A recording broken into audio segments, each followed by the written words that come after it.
You're listening to the Options Insider Radio Network, the home of the Options Podcast. For more quality options programs, visit theoptionsinsider.com or search for Options Insider Radio Network in your podcast provider of choice. Listeners can also access all of our programming through our mobile app available in the iTunes and Google Play stores. Select programs are also available via live stream at mixlr.com/options-insider. That's mixlr.com/options-insider. Don't forget to follow along with your favorite programs and submit your own questions for the hosts at twitter.com/options, stocktwits.com/options, facebook.com/theoptionsinsider, or via questions at theoptionsinsider.com.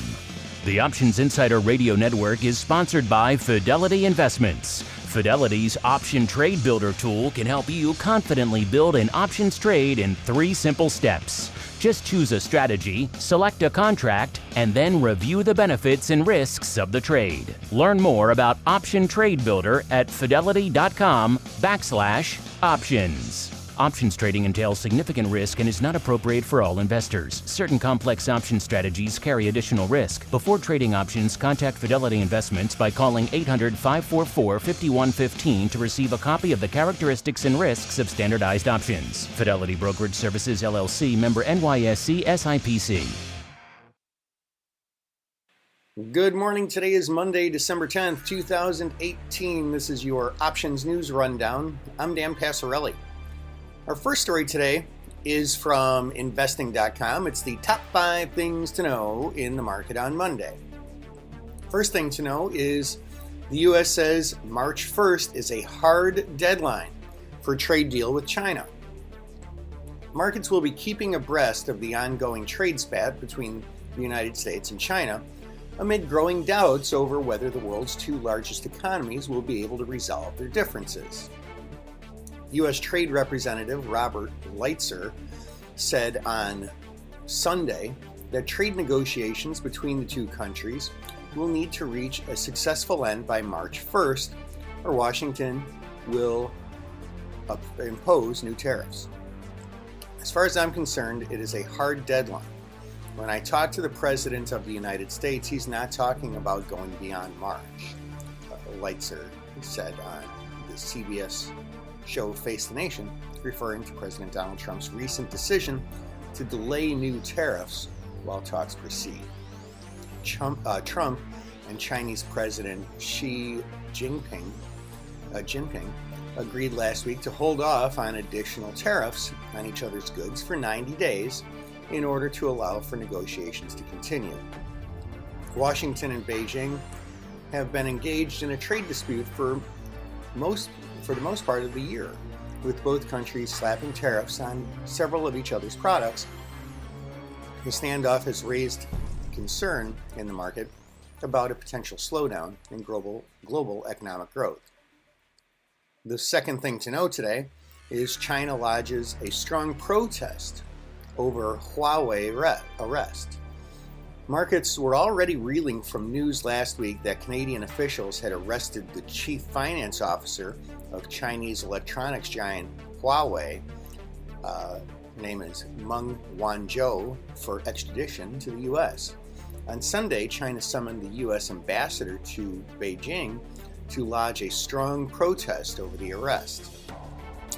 The actions of the U.S. seriously violated the lawful and legitimate rights of the Chinese citizen, and by their nature were extremely nasty, Chinese Vice Foreign Minister Li Yucheng told U.S. Ambassador Terry Branstad.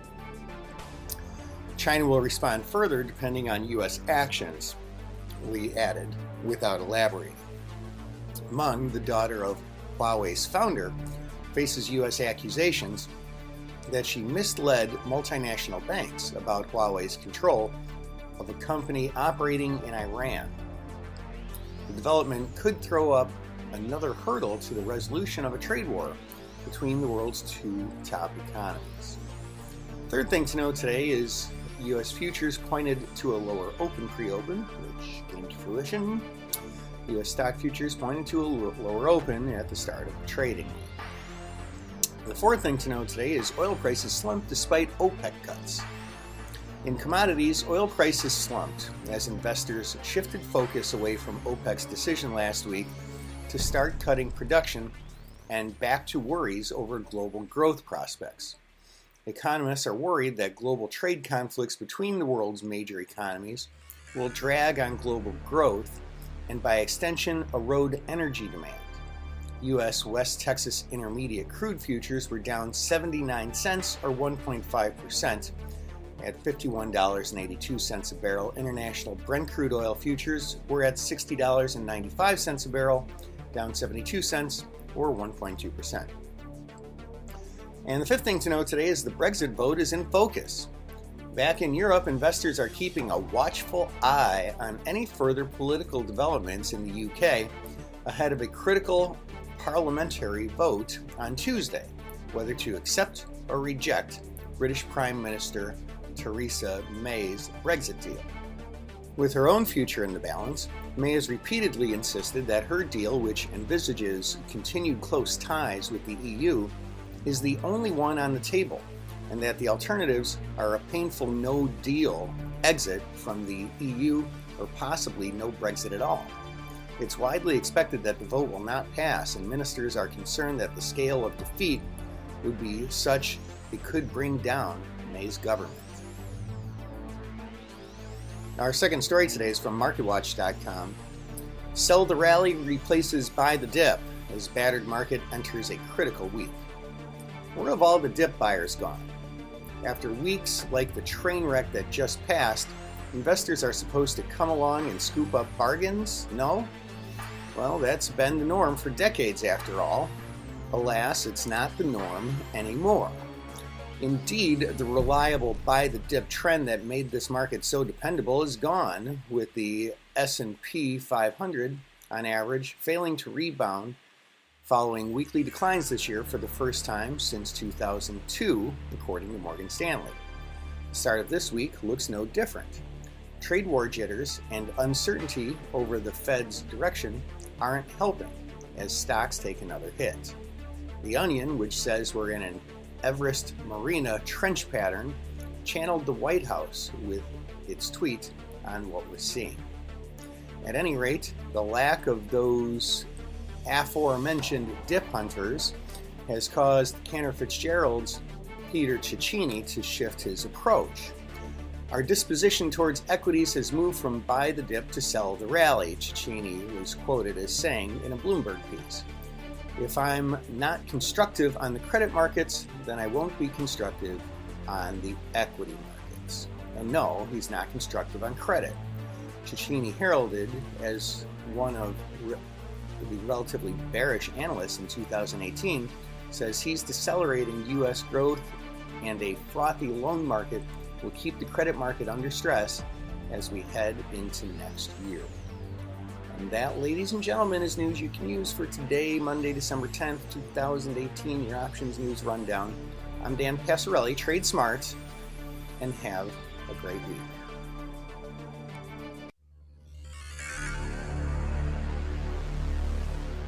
Thank you for listening to the Options News Rundown. To learn more about these stories or any other developments from the world of options, visit www.theoptionsinsider.com, the premier source for free options information. The Options News Rundown is brought to you by Market Taker Mentoring, the leader in option trader education. Get trader education, daily trade ideas, and more with a free 1-week trial of Market Taker Mentoring's live Advantage group coaching class by visiting markettaker.com/insider.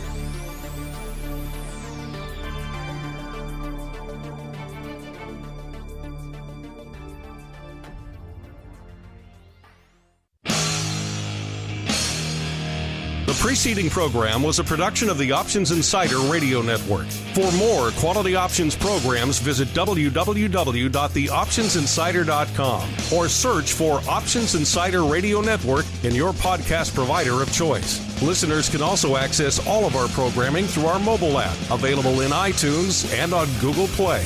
Don't forget to follow along with your favorite programs and submit your own questions for the hosts at twitter.com/options, facebook.com/theoptionsinsider, or via questions@theoptionsinsider.com.